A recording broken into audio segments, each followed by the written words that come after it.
from these disruptions and how to recover quickly and then to thrive. So that search has gone on, and in various areas people have done things and have stopped simply because tourism is so resilient, we bounce back fast, or shall I say, we bounce forward fast, and we grow. Because after the 10 swans, as I told you, we grew and grew exponentially. The last one, big one, was the economic downturn of 2008, 09, 10. And you recall that after that, tourism grew by 25% globally. And we ended 2019, just before the pandemic, with 10.5% of global GDP, 11% of the employment, 436 million people employed in tourism all over the world. And we were second only to finance as a contributor to global economic growth. So tourism became the driver of economic activities throughout the world. And also, countries began to morph into tourism economies.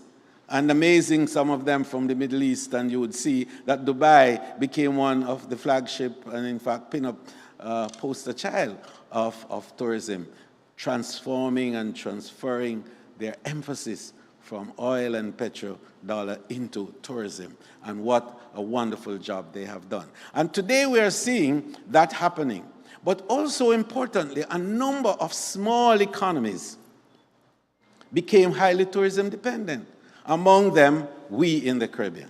So that of the 28 countries that constitute the Caribbean mix, 16 of us have tourism dependence of GDP of 50% and more. 16. And then globally, of the top 20 countries of high tourism dependence, the Caribbean has 10.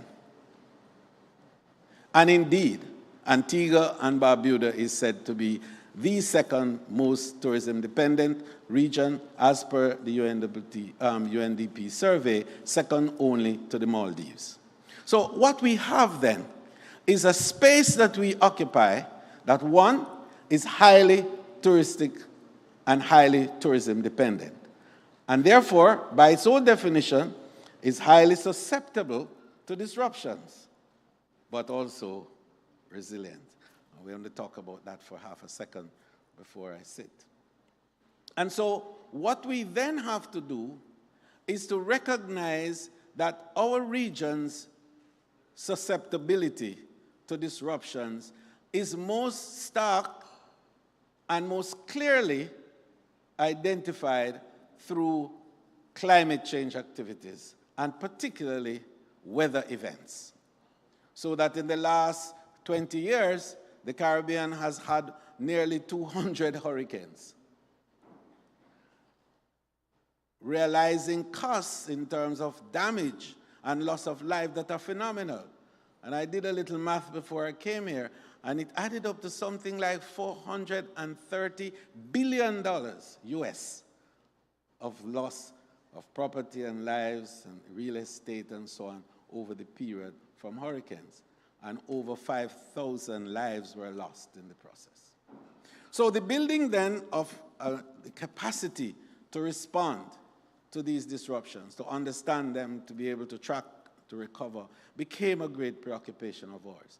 And to our credit and to that of our team, led by Professor Waller, we were able to establish the first in the world the Global Tourism Resilience and Crisis Management Center, the video of which you saw earlier. And by so doing, we've been able after that to establish the second in Kenya, at the Kenyatta University. Then we went on to the Middle East University in Jordan. Then we went on to the George Brown College in Toronto. And we have a MOU with the Bournemouth University in the UK. We have FIU in Miami, ready for the next step. In July, middle of July, we'll go to Bulgaria, to the University of Sofia to establish there. And then we have an MOU, of course, with Saudi Arabia for a center in Riyadh. We hope that by the end of this year, we will have 10 centers 10 satellite centers connected to this one in Jamaica in the Caribbean. So this seminar will seek to explore areas of building capacity and resilience in a number of areas: agricultural resilience, in technologies and the IT, and we know the digital technology is driving the new wave of the future, the Internet of Things and the various cognitive systems that are going to redefine the tourism experience and determine the new skill sets that are required to drive the future of the world. So knowledge and the pursuit of knowledge is a key part of it.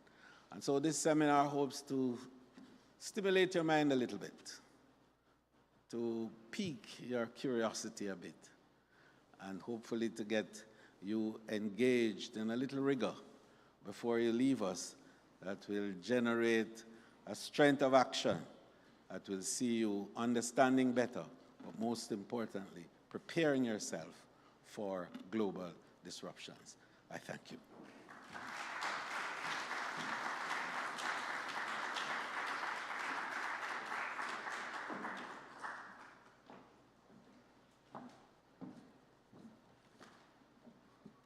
Thank you very much, Minister.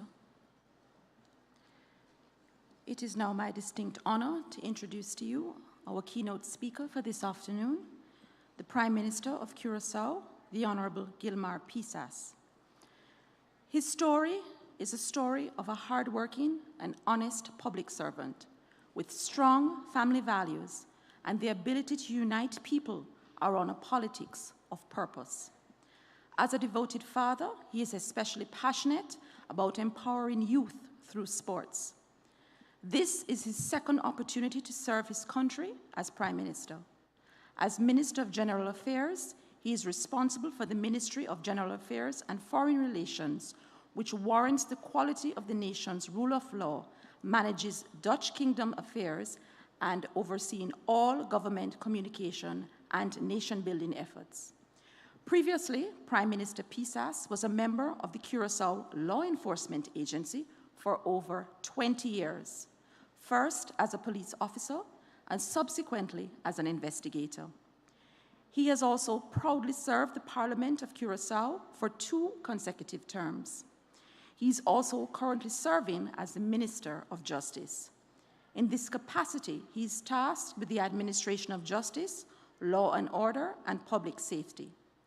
With Curaçao's strategic location in the Southern Caribbean, Prime Minister Pisas's focus is on further solidifying Curaçao's role as a logistic hub within the region and strengthening regional cooperation. Prime Minister, I welcome you to the stage.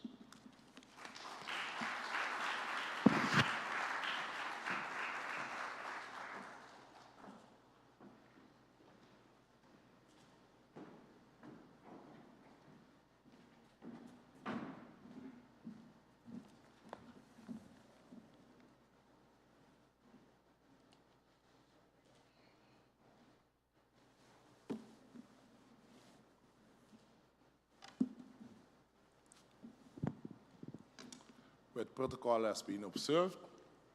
Ladies and gentlemen, good afternoon.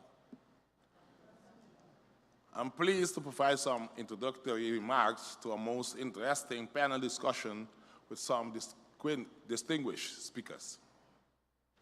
Please allow me to inform that our Minister of Economic and Tourism Development, Mr. Alexander Saintje, could not have been present at this summit because his presence was required at another work commitment in Europe. Resilience is part of us being Caribbean, the same as our pristine beaches and our joyous people that live life to the max.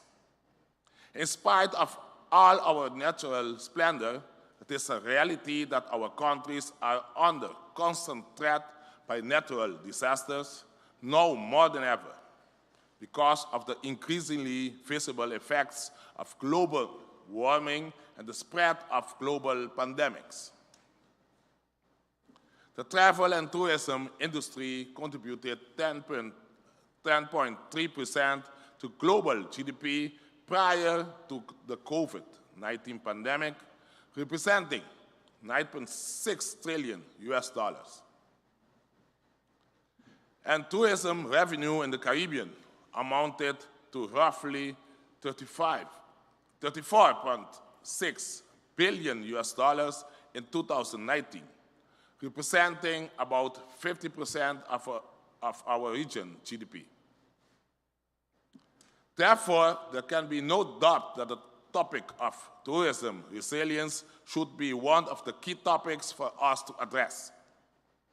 Collaboration is the key in that regard, and not only when rebuilding our communities after disaster strikes, but consistently and continuously to create a more resilient Caribbean region and a more resilient tourism destination.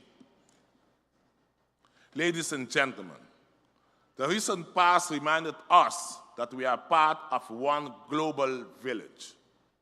A global health pandemic caused devastation all around the world, and we all, no matter where we lived, have experienced its impact. But it's also reminded us to seek common ground for more cooperation, both in the broader international context as here in the greater Caribbean region, where we have so much in common and where collaboration can provide us all much needed strength to face the challenges ahead. It is proven that we find common ground much easier when the aimed objective and the reason bringing us together adds on strength to our well-being. Our history, heritage, and culture provide us with a unique platform for resiliency, as none of them can be wiped out by any major disaster. They allow us to have a proposition to our markets that is uniquely diversified but with common roots. One example to show the great potential we have as one Caribbean community is our music. Whether it may be the reggae, merengue, soca, or our own tumba and tambour from Curaçao, it proves that we have a great cultural heritage. I therefore propose we seek and explore the possibilities of increased collaboration and exchanging experiences in creative and cultural tourism. Such an approach would allow us to promote our culture and history while working together to develop a single and recognizable brand for the Caribbean region. Our aim should be to fortify the Caribbean region as a rich and wonderful tourism destination that showcases the lush and diverse tropical flora and fauna, the wondrous underwater world, and our history. As a tourist market and approach that will stand future storms that may come our way. Dear panelists, the challenges ahead of us are real. I dream about a joint approach to increase our resiliency, and I hope you will find these remarks helpful. Ladies and gentlemen, let us leave this summit with a commitment to seek common ground so that we can create together a more resilient Caribbean tourism industry. Who knows, one day soon, our approach could be a model for the rest of the world. I thank you.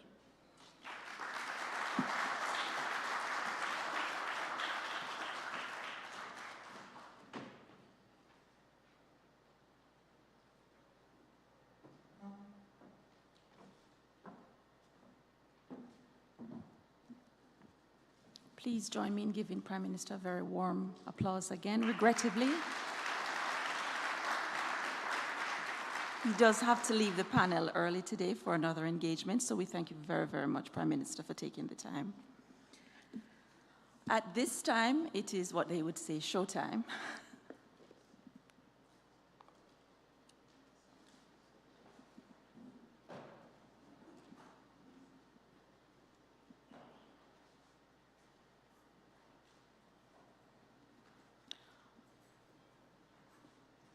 our feature event, which is the ministerial panel. Now, I must admit, when I first looked at this ministerial panel, I said to Professor Waller, I noticed that there are only men on this panel. And in this era of gender equality, where are the women?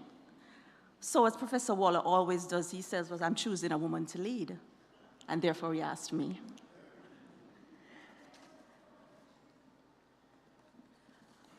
So our moderator for this afternoon's ministerial panel is Professor Lloyd Waller. He's Professor of Digital Transformation Policy and Governance, and currently the Executive Director of the Global Tourism Resilience and Crisis Management Center, headquartered in Jamaica, but with offices in Africa, the Middle East, Asia, and the Mediterranean at present. Professor Waller holds a PhD in social policy from the University of Waikato, New Zealand, with a focus on methodologies for evaluating the impact of electronic tourism. His areas of research include big data analytics and advanced research methods, digital transformation policies and practices, tourism resilience, democracy and electronic governance, behavioral science, as well as developmental studies. He sits on several local, regional, and international boards and committees and has published over 100 books, book chapters, academic journals, conference papers, as well as technical reports. Our panelists, the Honorable Floyd Green, Minister without Portfolio in the Office of the Prime Minister, Jamaica. Minister Green is an attorney at law and member of Parliament who served as Jamaica's youngest Minister of Agriculture. He is a son of St. Elizabeth and is now serving a second term as Member of Parliament for St. Elizabeth Southwestern, known as Jamaica's breadbasket. From 2016, he has served in the Jamaican government as the Minister of State in the Ministry of Education, Youth and Information, and was then assigned Minister of State in the Ministry of Industry, Commerce, Agriculture and Fisheries in 2009.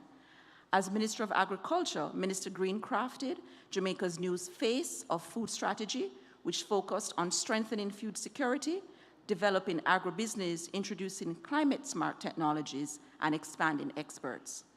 Following this performance in the ministry, he was appointed and is now serving the people of Jamaica as Minister without Portfolio in the Office of the Prime Minister. The Honorable Pernell Charles Jr., Minister of Agriculture, Fisheries, and Fisheries. He was appointed on January 11th, 2022. Prior to that, he was Minister of Housing, Urban Renewal, Environment, and Climate Change. He is also a two-time Member of Parliament, currently serving in Southeast Clarendon. Minister Charles is a former government senator and Member of Cabinet, where he served as Minister without Portfolio in the Ministry of Economic Growth and Job Creation, with responsibility for water, housing, and infrastructure. Prior to this appointment, he served as Minister of State in the Ministry of Foreign Affairs and Foreign Trade, with responsibility for diasporic affairs and the National Council for Coastal Zone Management, among other areas. He's an attorney at law, qualified to practice law in Jamaica and the United States. Senator, the Honorable Matthew Samuda, Minister without Portfolio in the Ministry of Economic Growth and Job Creation, the Office of the Prime Minister, Jamaica. Minister Samuda has responsibility for water, the environment, climate change, and the blue and green economy. He is a founding partner of Jamaica's first full-service recycling company, One Jamaica Recycling. This company processed waste material for export and in turn saved our natural environment. He sold his stakes in this venture in 2010. More recently, in 2016, he had the honor of tabling a private member's motion in the Jamaican Parliament, which led to a ban on single plastic and styrofoam in 2019. Minister. Ladies and gentlemen, please join me in a very warm applause for this panel. I now turn over the proceedings to Professor Waller.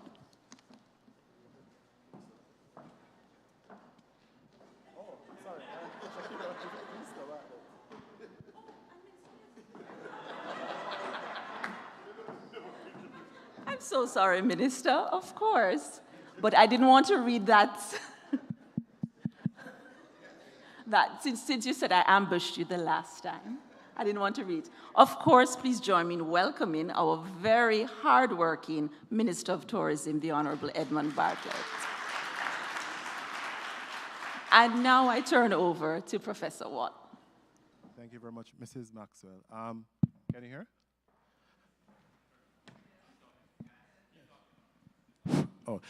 The COVID-19 pandemic has been one of the most critical crises that has hit human being in the last decade.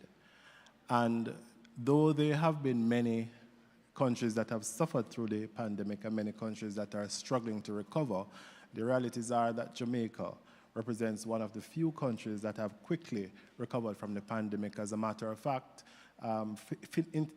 international financial forecasts suggest that Jamaica may not be impacted by the global recession, which many of us are now beginning to see. Now, key to the ability to bounce back from a crisis has generally been the use of tourism-related activities. Tourism has always represented one of the critical tools and mechanisms that countries have used as to bounce back from a pandemic, and throughout our different crises or disruption and throughout human history, tourism has essentially represented this core tool. And of course, you can read all about it in the book that Minister and I have edited, looking at the history of disruptions and how tourism has been a key instrument and driver for recovery and resilience. But tourism is not just the only sector that has made a significant contribution to the transformation and the recovery post a disruption, and certainly post this specific disruption or crisis. There are other sectors that are connected to the tourism sector, and three of the sectors that the Tourism Resilience and Crisis Management Center focused on include climate management, digital transformation and digital technologies, as well as agriculture and manufacturing. Today we have 4 ministers who work in sectors that the Tourism Resilience and Crisis Management Center works closely with, as we try to build out a framework, a resilience framework for the transformation of countries through the use of the tourism sector. And these ministers here will highlight and draw attention to some of the programs and projects that they have been working with in their own particular space that has significantly contributed to Jamaica's ability to weather the pandemic, and how we are now moving in a particular direction to bounce back from the crisis and the disruption, and also not just bounce back, but bounce back bigger and stronger than we were before. So we will start today by asking Minister Charles to speak about food security resilience, and how food security resilience has been a key component of ensuring that Jamaica's future of food security, and specifically the tourism sector's ability to be able to access food spaces and so forth, is secured. Minister, the floor is yours. Thank you. I'm smiling because as you were speaking, I realized that during the crisis, Floyd was Minister of Agriculture. I'm now Minister of Agriculture. I was Minister of Climate Change. He's now Minister of Climate Change. So we're passing the batons.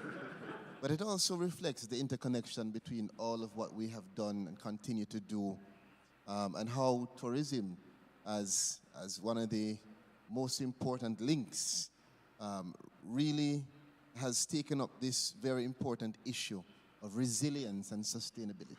And I wanted to start off by saying thank you and acknowledging Minister of the global tourism sector, Minister Bartlett, and as well as you, Professor Waller, and all of the team. I know it's not just both of you, because it is critical for us to not just find the way to operate through the storm, but to record it, to learn from it, and to make sure that our practices become more efficient because of it.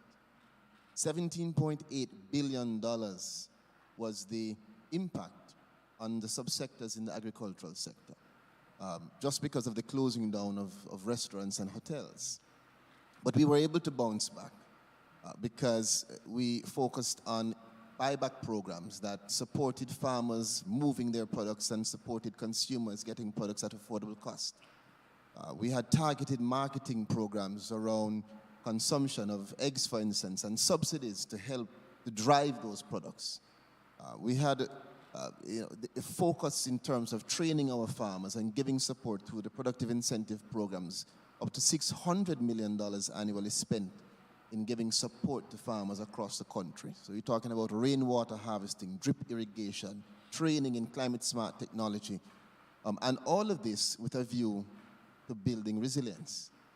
Right now, we have launched recently our new national campaign, Grow Smart, Eat Smart, which improves on what we've been doing over the years, but really and truly the underpinning of it is a focus on driving resilience and advancing sustainability, improving efficiency, and making sure we can do more with what we have.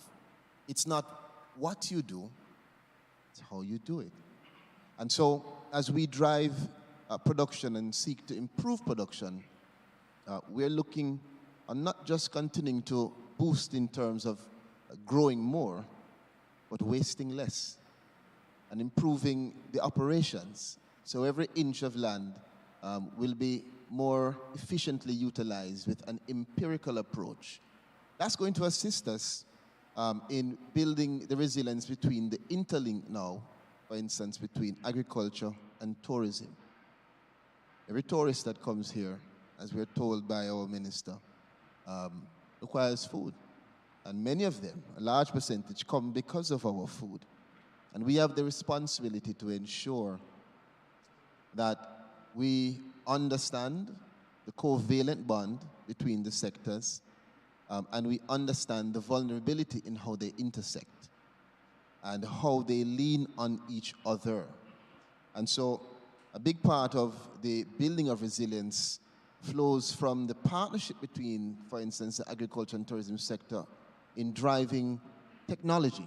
Alex, that software which connects farmers to the hoteliers and to the market in tourism, is a prime example of putting in place a framework that beyond us will assist in developing our capacity to withstand the negative consequences of climate change and other external shocks, while also maximizing how we can operate as a people and finding ways to ensure that we can build capacity for farmers to be able to provide exactly what is needed and to waste nothing. So if the hotels require, Professor Spence, my permanent secretary, let me acknowledge him, if the hotels require a particularly shaped tomato, because that's what persons like Novia and other tourists, they only eat that. And we have a large amount of tomato that might not fit that shape. We are looking to extend the processes by improving the value added and processing the rest of that tomato and finding the ways to implement the cold storage facilities so we waste nothing and we use more and we increase the value and we improve the efficiency by growing smart. Now, eating smart is very important as well, because as we focus on production, we focus on productivity. And for our people to be productive, we have to have nutritious food. And so as we interlink with tourism to build resilience and advance sustainability, we interlink with the health sector as well. In ensuring that what we provide to our people will allow them to eat smart. Eating smart, growing smart, thinking smart is going to help the entire country to become more efficient, and it will really be the pillar of agriculture driving growth in Jamaica. I see you tapping your watch, so I imagine it is. I've known you a long time, Lloyd. But let me just close off by saying this. You know, we are in a moment in time, when we have been forced to truly examine how we operate and exist on this earth. We've been forced to recognize our reliance, our vulnerabilities, And what we thought could only be a TV show is our existence. Pandemics, conflicts, wars in 2022, not to mention climate change, which I'm sure Minister Samuda will go more into the issues that we have arising from all of that. Now that creates just a whole coupling of concerns. And just as the tourism sector is at risk because of these issues, the agricultural sector is at risk. So we share those risks, and we also share our preparation and our approach to withstand the consequences of those risks.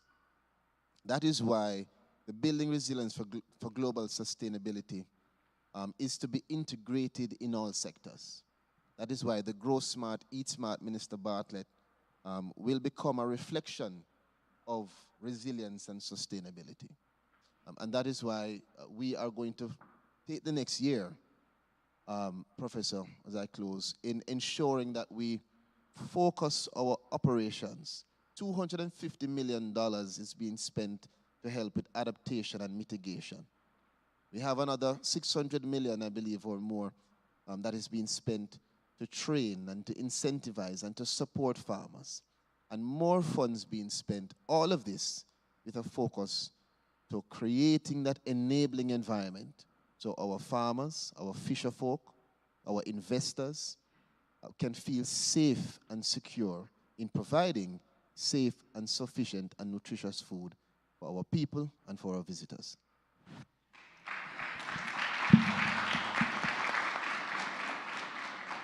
Thank you very much, Minister.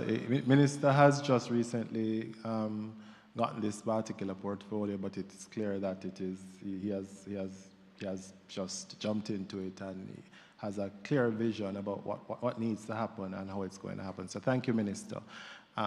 We at the GTRCMC are particularly pleased to hear about your future and strategy, because we do have a number of projects ourselves that we're seeking funding for. And we will engage you to be able to help you and help the sector. So we will have a conversation after, Minister. So we'll now move to one of the most recent elements of GTRCMC. So when we started, we did a lot of stuff on climate change. And we essentially have 4 thematic areas, which is tourism, climate resilience, tourism, digital resilience, tourism, cybersecurity resilience, tourism, pandemic resilience. And we were mostly focusing on climate-related issues, because how the GTRCMC is established is that each GTRCMC focuses on a disruption in the space that they are. So in Africa, they focus on wildlife-related issues. And then when the pandemic hit, a lot of the GTRCMCs moved to do work on the pandemic, and we've been very instrumental in that regard. Now that we're at the tail end of the pandemic, or so we hope, we recognize that one of the challenges facing many tourism space is a threat of cybersecurity. And we're now moving into our digital tourism resilience cycle coming this year and next year. So we are particularly pleased to have the Minister with the responsibility for digital transformation, and in particular the National Information Identification System, for Minister Green. And Minister Green, can you just tell us some of the activities that you've been involved in the last couple of months as it relates to building digital resilience for the country? Thank you. Thank you, Professor Waller, Minister of Tourism, and my colleague ministers. Firstly, very, very happy to be here to share in what I think is a critical and very, very important discussion, but more importantly, to share in the knowledge transfer around the Global Tourism Resilience and Crisis Management Center. And I want to commend the center and you, Minister, for creating these platforms where we have exchanges of this nature, because the more we can share knowledge, the more we can look at these issues and document our progress, is the better the world will be in responding to these crises. And I thought you gave a wonderful presentation that highlighted this. And we want to continue in that vein. So the reality is that we are in a digital society. we're in a digital world, and digital transformation is inevitable. And the countries, the companies that progress, that embrace this, that reform and transform, they will survive. Those that do not will not. And it's a reality that we have to appreciate as we transition into a digitally first strategy. And as we say to our people that we have to think digital so that we can, quite frankly, move with the times. Minister Bartlett always makes the point that there's no tourism product without the society, without the country. We are the tourism product. So depending on how efficient we are, depending on how we grasp the digital realities and transform, will have a direct impact on the product we offer.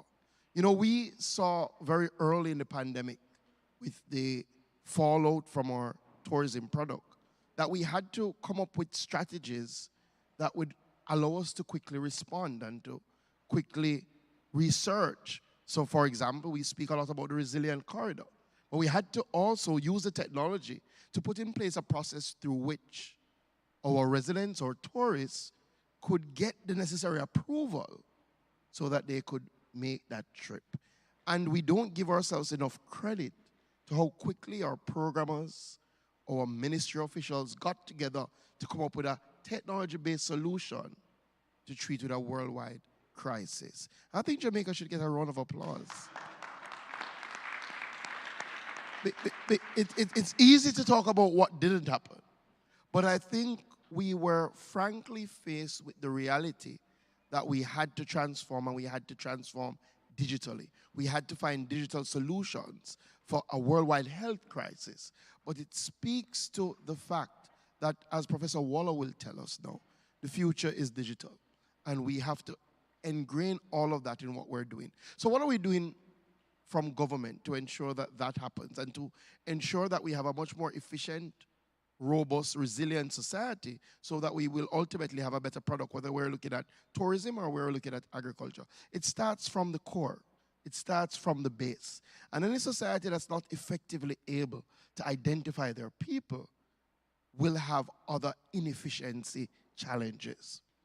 And, you know, all of these things are connected, but we don't really think about it. So when the employee who is the best in the world is seeking employment in some of the best tourism resorts in the world, right here in Jamaica, and they're called upon to prove their identification, unfortunately, the system we now have, they have to jump through hoops. They have to either register to vote to get an ID, because what is the national ID is really a voter's ID, or they go and get a passport, or they go to the JP and they take 2 pictures and they bring in their JP letter to prove that they are who they say they are, because we've never put before us a system that truly validates our identity. The government is changing that, and we have gone to a significant extent, to significant resources, over 60 million United States dollars, to ensure that we put in place a system that can be trusted, a system that will be safe, that will allow our people to validate their identity. And this is the National Identification Card and System that we expect to roll out towards the second half of this year. And that will allow us, by law, to treat with some of the inefficiencies we have at the base of the society. But that's just one part of the system, and we spend a lot of time speaking on that part of the system. But there are other elements. For example, we're now spending $4 million to digitize our civil registry. So all our documents from 1930 to now will be put in a digital form. Now imagine how that will save time when you're dealing with matters such as birth certificates, marriage certificates, and Minister, Jamaica is a big marriage destination. And again, where we're reaching now is that people can apply online for their marriage certificates, and we'll be able to get them before they leave Jamaica. We are using the technology to make what we offer much more valuable. So we're digitizing our records at our RGD, and we're not stopping there. We're working with PICA, Minister, and you will like this, to ensure that we implement an e-gates system so that when people come to treat with customs and they arrive in Jamaica, it is much easier and more efficient. In fact, we are now procuring a technology-based solution to ensure that you do not necessarily have to interact with people. You scan your passport, you're free to go, and especially for residents. And where we plan to go is that very soon you will be able to have your national ID. You land in Jamaica, you scan your national ID, the gates open up, and you are free to enjoy your country. So I want us to see technology and what we're doing at the Office of the Prime Minister for Digital Transformation as a conduit to really transform our society, to make us much more efficient, and to make the tourism product that we offer, it's already among the best in the world, but we still can do more, and to ensure that we do not see it as a foreign concept, but we start taking that and doing what Minister Charles has said and infuse that in how we farm and how we produce, and to use the technology to ensure that we're doing precision agriculture, that we're better at it, and to, as Minister Samuda will tell you, take the technology to ensure that we're monitoring our climate activities and ensuring that we're putting in place the resilient measures so that ultimately we will have a tourism product that will be sustainable. So we see ourselves, Professor Waller, and I'm sure we'll speak a little bit more about cybersecurity and what we're doing on that front to ensure that as we infuse the technology, our citizens are safe, what we're doing on the data protection side, because again, all of this ties into what we offer in terms of building resilience and our tourism product. But the critical message as I start is that technology, we're going to use technology to transform every sector of our Jamaican society so that Jamaica will become the Silicon Valley of the region.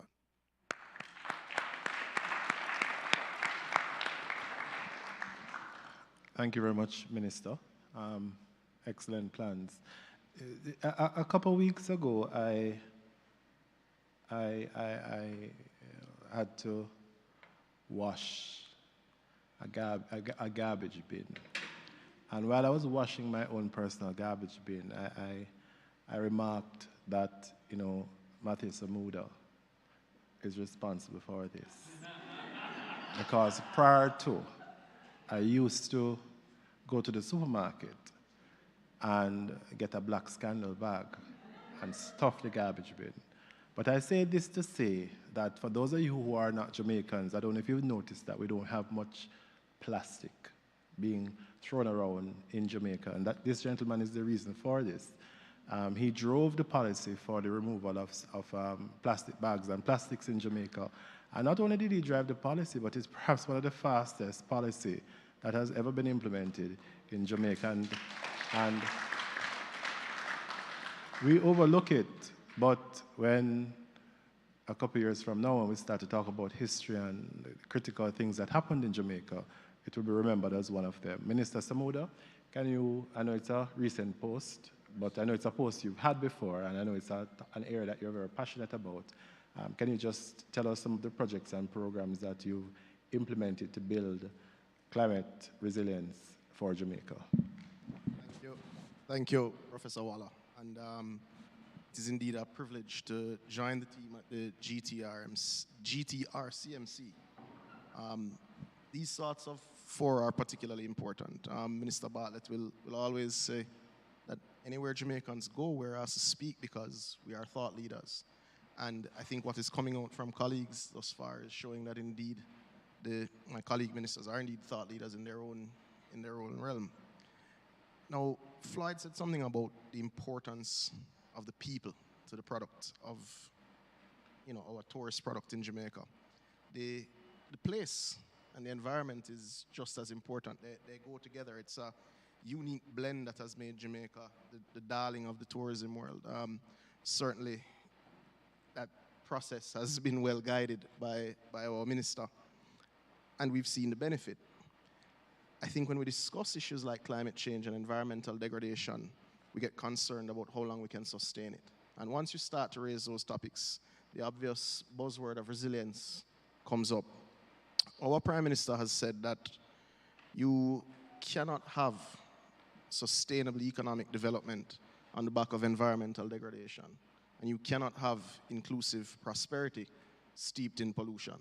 And I think those words really anchor the approach that we're taking to building sustainability, to building resilience, and ensuring that this marvelous product that we've built is significantly larger, stronger, and more resilient for future generations.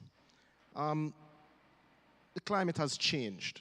It's not some future concept that we have to think about in 30 years. Our climate has already changed. It has affected weather patterns. There's no question about that. What we're now concerned about is the rate of continued change that we're seeing and how that will impact us, how these changing weather patterns, the changing temperatures, rising sea levels will impact us. And I think that's a very good place to start some of the discussion this afternoon. The product that we have is just an amazing product, and I think anyone who's had the benefit of traveling will tell you just how special the Jamaican product is. And a lot of that is just based on us how beautiful this country is. But the truth is we haven't, over the last 60 years, managed our natural environment in the way that we should have. We've significantly degraded quite a bit of our nearshore environment. That's evidenced by impact on our coral reefs. It's evidenced by impact on our fish population. It's evidenced right across the coastline. Now, the good thing is, Prof, is that we have the opportunity to turn back the hands of time with some of those things because we've invested heavily in science and technology, and we're putting in place the policies that will allow our natural environment to regenerate and look a lot like the way it used to in the 50s and 60s when people started envisioning Jamaica as this global tourism powerhouse. But there are threats. So the question is, how are you going to first create a legislative and policy space that gives you the environmental protection and forces you to build in the budgets and laws that allow you to adapt and build this resilience? On the side of the environmental protection, the government is well underway in protecting 30% of its landmass and 30% of its EEZ. And I think that's something that we should be very clear on. Jamaica is a member of the High Ambition Coalition and is rapidly moving to protect 30% of its landmass. Now that is double the UN Environmental Programme's target.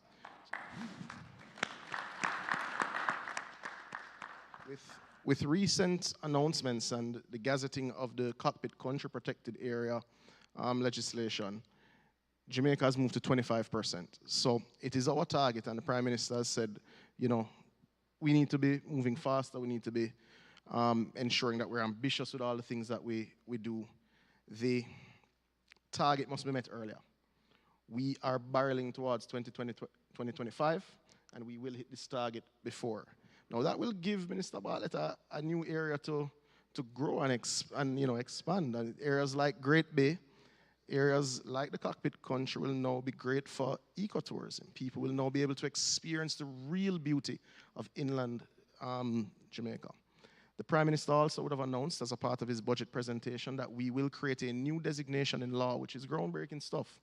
It will be ecologically sensitive areas. So areas that are not suitable for high density development, but we're not saying you shouldn't experience these. These are the sorts of areas that we will have to sit with Minister Bartlett and team to design the sorts of programs that people will be able to see these very beautiful and sensitive areas. Areas like Great Bay in St. Elizabeth, areas like Rocky Point and Jackson Bay in Clarendon. These are the areas that are going to be critical, but to make them resilient, we have to protect them now. Beyond that, we've said we're very clear that we've had significant damage from climatic events. Between 2001 and 2010, Jamaica had $111 billion of infrastructure damage because of weather events. Now, if we consider that in the context of what our national budget is, we know why we have the infrastructure issues that we still have now. Jamaica has partnered with Oxford University and indeed the CCRI to develop a systemic risk assessment tool. Now, this is signed off and approved and has been acknowledged by the British government. It has been acknowledged by global risk assessment leaders. It will help our infrastructure investments to be made in the areas that most need it, because it is assessing all of the risks to our energy, to our transportation sector, and to our infrastructure. So we will be investing in line with the risk assessment. So that is how we will be building our resilience. We're going to ensure that our roads that connect us to our transport hubs are the sorts of roads that can withstand significant climatic and weather events. That will allow the sector to get back up much faster. This year, the government of Jamaica will invest $31 billion into hard infrastructure. Infrastructure that is being built in a way that makes us resilient. We're also not ignoring the nature-based solutions that we know are critical to our survival. We have an assessment which is going on now for things like our mangrove population right across the island to make sure that we do protect our coastline, not just for tourists, but certainly for our residents. We have 70% of our residents living within 5 kilometers of the coast. That puts a lot of pressure on the coast, but we simultaneously have to put a lot of investment into protecting that coast so that it in turn protects us. Low-lying areas such as Rocky Point that Minister Charles represents, areas Port Maria, Anata Bay, etc. We have to put in place the nature-based solutions as well as the hard infrastructure. But the government is investing in systems like the Systemic Risk Assessment tool. We've built in systems such as a bushfire warning index. We're putting in the sorts of systems and investments that create a predictability. Finally, on the climate change side, we will also commission our own Doppler radar later this year, which will give us the information that will create some amount of predictability for the investments that we need, and will give exact information that we know is critical to the travel industry if they're to know exactly what the likely weather impacts are going to be. So with that, we're taking a systematic approach to building our resilience. We're taking a very serious approach to protecting the product, certainly the land that we love. And we indeed thank the minister, not just for his vision in the growth of tourism, but one thing I'll share before I close. The product development and how he has approached it, and certainly I've been at the Ministry of Environment, he's trying to build a product that doesn't put pressure on the environment in that sort of space. There's a great deal of thought that is going into what's developed where, and we're ensuring that we're developing the sector in a way that it does not degrade what we're trying to sell. So I thank you.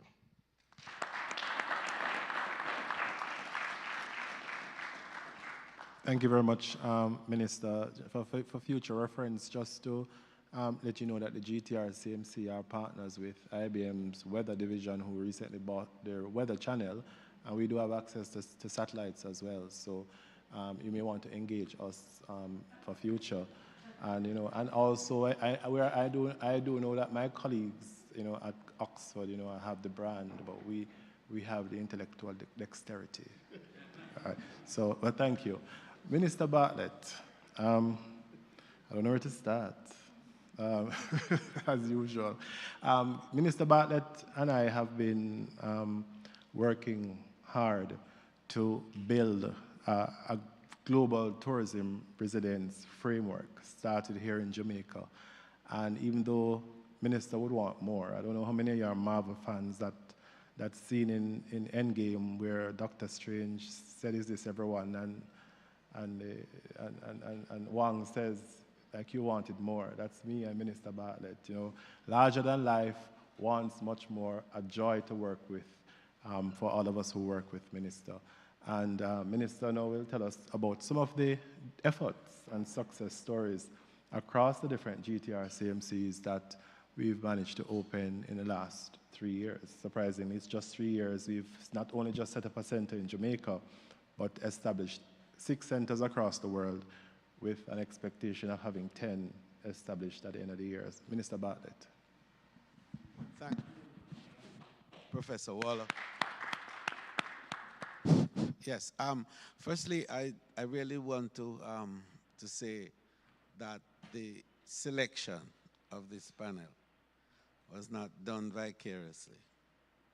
I thought about what are the elements that are critical to building resilience and enabling sustainability as the 2 pillars on which the future, not only of tourism, but the future of the world is predicated. And these 3 young ministers represent that leadership that is emerging, and they control portfolio areas that are able to help us to navigate that process as we go forward. Tourism, as is known, is not an entity unto itself. Tourism only happens because all these key elements are in place. We are therefore what we call a confluence of many things, many ideas, many actions, many inventions and innovation. And central to us is agriculture. Agriculture is at the heart of tourism because 42% of the expenditure of the visitor is on food. We travel to consume. Tourism is the most consumption-driven industry in the world. That's what we do. Just before the pandemic, $9.6 trillion of expenditure by 1.4 billion tourists across the world. And so if 42% of that is on food, do the math. So as we look to recovery and what I call the non-linear recovery that we're experiencing, a recovery that has more disruptions than the pandemic itself. Central to that is food security. And the big thrust, therefore, is how do we build out capacity to get supplies of food sufficient to deal with that 40%, 42% of the expenditure of the visitor that is there. So if you travel and you can't get food, you won't travel. Indeed, because the food security is a global issue, you perhaps will travel to find food. And so building capacity here in Jamaica to supply on that food requirement is going to be a huge driver for the building of our tourism. And that's one of the reasons he's here. The issue of the product is central to our process. And the environment, you're right, is the product. That's what we do. We market the environment. That's what we sell. We sell who we are, what we are, our geophysical endowments, our stalagmites in our case, and stalactites, and our underground caverns, and our waterways, and our beautiful, azure sea that washes and bathes the very brown and white sands of the Caribbean. That's what we do. We sell stories about our life and the lives of our forefathers and who we have been. And so the management of the environment is a critical function of tourism because that's the product. If we destroy the environment, we have no product, we have nothing to sell, there's no tourism. So there's a symbiotic relationship between the environment and us. And so climate change and all the elements related to it, the various weather events that we have to deal with, seismic events that we have to deal with, are all part of how do we, Professor Waller, manage to sustain this great industry. Understanding them, being able to mitigate, to manage, to recover when they hit us, and to thrive after. So Jamaica has to contend with the digital technology, as I indicated, and the future of tourism is going to be predicated on this, no question about it. The impact already of virtual reality, augmented reality, mixed reality, and the various other cognitive systems that are defining the way in which travel and tourism is predicated. What are the new experiences? What are they going to be about? Is the metaverse something to consider? Is it going to form a new way of experiencing, different elements of global activity? So all of that we have to deal. Then we have to deal with the efficiencies that come with being able to produce at a cost-effective level. And what technology is doing to facilitate this mega productivity and what nanotechnology, for example, is going to do to create more at cost-effective prices so that more people can have access. And then the whole business of communication and how do we deal with markets? How do we understand what people are thinking? How do we define what our products must be? How do we understand the psychographic profiles of our market and therefore build products to satisfy that? Because people travel to fulfill their passions. What then are these passion points? Where are they? Where are the new markets? What constitute the new capacity to travel? And by whom? Who are the new demographics?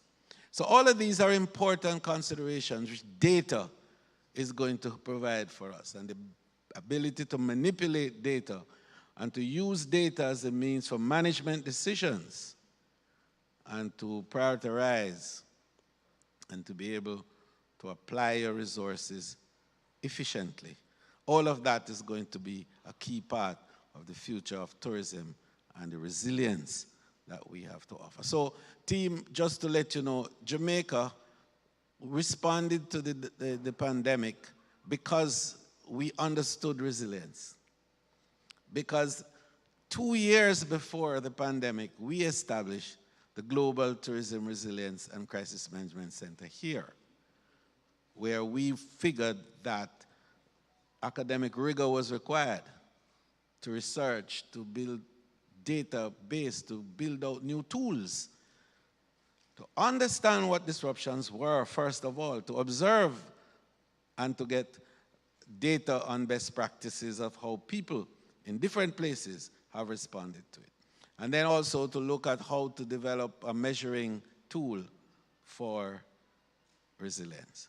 And that Professor Waller, no doubt, will talk about a little later on, the whole business of building a barometer to measure the level of resilience. And the impact of that in terms of guiding visitors to where to go, guiding investors as to where to invest.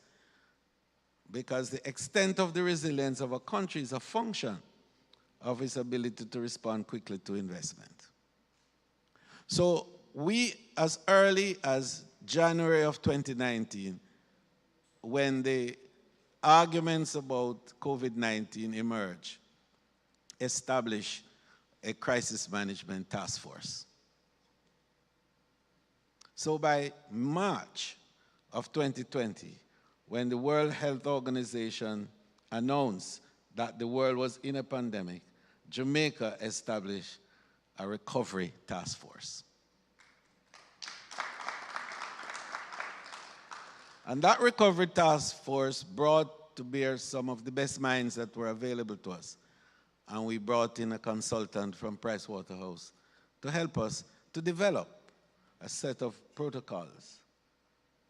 And 2 months, 385 pages later, and with the work with the Ministry of Health and its epidemiological department, we were able to establish the first really comprehensive set of protocols to guide our own management of the pandemic. And Jamaica became the 3rd country in the world to receive the World Travel and Tourism Council's seal of safe travel approval. And that was a big plus for us. In the middle of all of that, we also had to innovate, and we had to pivot because things were changing and the technology was at us. In fact, we started to train and train and train. And we had established the Jamaica Center for Tourism Innovation, which is our pathway training and certification institution that was helping to upskill our people to create what we call stackable credentials to enable mobility and portability within the industry. And so we immediately on what we call global lockdown in March, started the training of 20,000 tourism workers virtually. And we trained them on 20 key touch points in terms of managing. Then we went through the Tourism Enhancement Fund to purchase PPEs for stakeholders and workers. And we went into also getting equipment, touchless sanitary facilities for our small enterprises. We went into a whole program of providing care packages too for a number of displaced workers and small entrepreneurs who had lost business as a result of the closing of the hotel industry and indeed the furloughing of a number of the workers in the industry. And then we established the global big mega innovation for tourism, and that was the Resilience Corridor. We established this geographical area. Unfortunate for us, geography favored us a bit in that we had a highway that ran east to west on the north side of the country that embraced all the touristic assets on the seaward side. Or is it the windward side? The windward side. And so we were able, within that space, to ensure that every entity within that space was fully COVID compliant. And we established then the principle of destination assurance, managed by the TPDCO, to move into every single entity and to ensure that they were fully compliant with all those 20 touch points that we have established in terms of the protocol. And when that was the case, then they were certified, and we put a decal on their door so that they now could accept visitors. The result of which is that we had a positivity rate of 0.1%. 0.1% positivity rate in that space, while the rest of the country had up to 69%. So fast forward with all of that and the work of our global partners.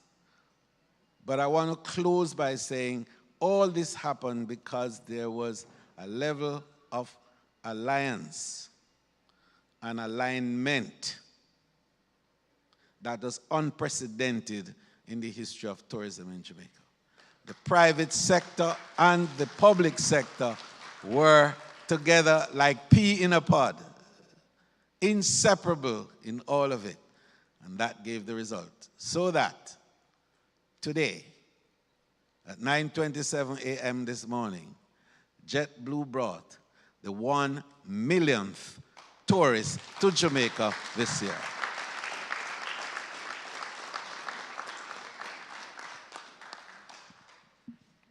Thank you very much, Minister Bartlett. So we have just, because we don't have the time for many questions, so I think the most critical question I'd like to throw out to the different ministers is, what is the one lesson as a minister? What's the one lesson that you can provide us today as a takeaway for managing a crisis, for building resilience? So just one critical lesson that, you've learned over the last couple of months that you think is very critical for managing a crisis. I think prior to COVID, and I can certainly say it for Jamaica, the whole discipline of crisis management was never taught. And unfortunately, I think that many persons believed that when we shifted into a crisis space, that it was business as usual. So for the most part, many of the different management approaches were still being used, even though we were under different circumstances. And for me, that is one of the greatest takeaways, that when there is a crisis, the modalities for operation have to be very different. Need to be more nimble, need to be more flexible, need to be more agile. So what, based on your observation, your experience, you can say is one of the most critical things that we need to leave here with thinking about in dealing with the next crisis?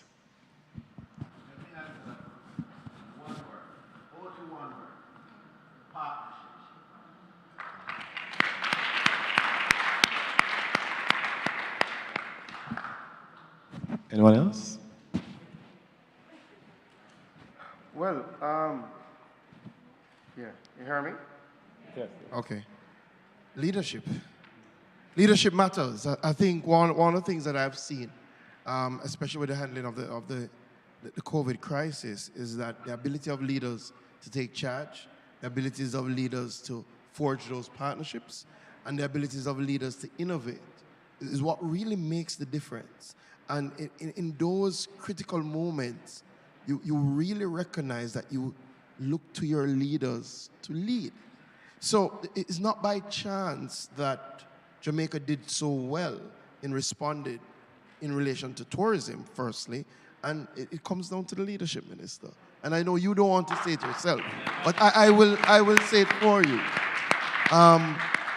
Because leadership does matter. Some of the things that were able to happen in agriculture, I see Permanent Secretary Spence here, the ability for leaders to appreciate that we were in crisis, to innovate, to transition, and to get that buy-in is critical. And, you know, at the level of the Prime Minister, the Minister of Health, the communication framework that we put in place to ensure that we're engaging the people, the response, again, Minister Samuda will not want to take credit, but taking the leadership to innovate and to come up with a platform such as ENDS, where we recognize that there was a difficulty.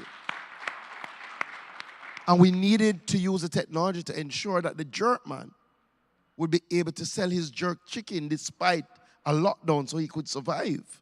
And Montego Bay did very well in that, right? Leadership matters, and we must never forget it, that there's no substitute for leadership. Let me add. Firstly, I think agility is critical, and you mentioned it, Professor Waller.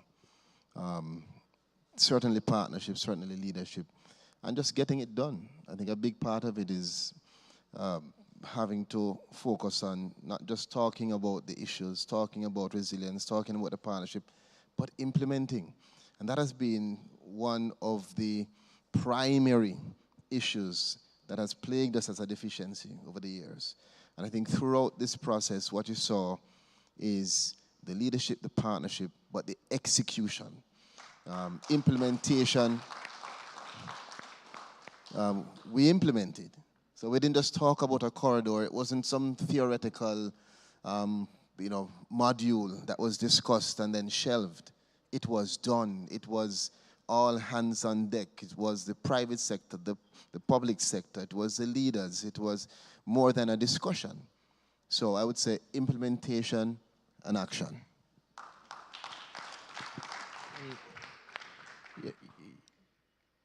Partnership, leadership, execution. That pretty much answers it, Prof. But at the core of that, it was the concept of responsibility. The partners, the leaders, those in charge of execution took responsibility for the outcomes. I don't think there's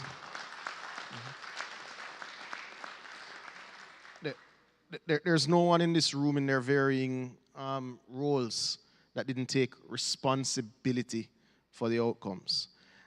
And we applied, agility, innovation, focus, commitment to that responsibility.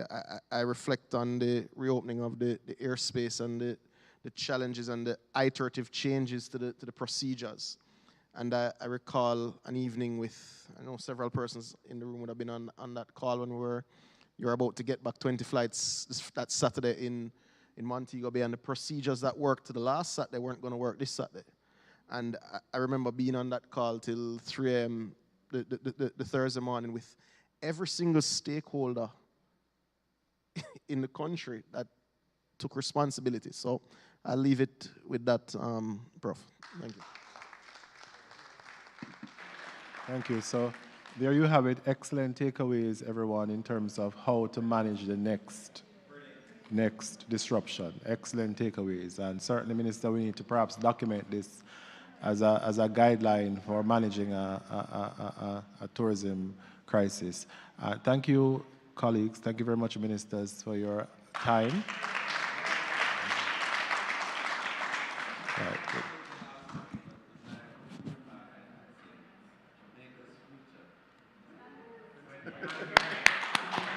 Thank you, everyone. Thank you.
Ladies and gentlemen, this brings this session to a close. On your behalf, I thank everyone who participated and made this possible. In particular, I want to thank Anna, our Director of Global Affairs. There she is in the white. Thank you very much, Anna, who helped to spearhead the organization of this. Thank you all very much, and do enjoy the rest of the evening.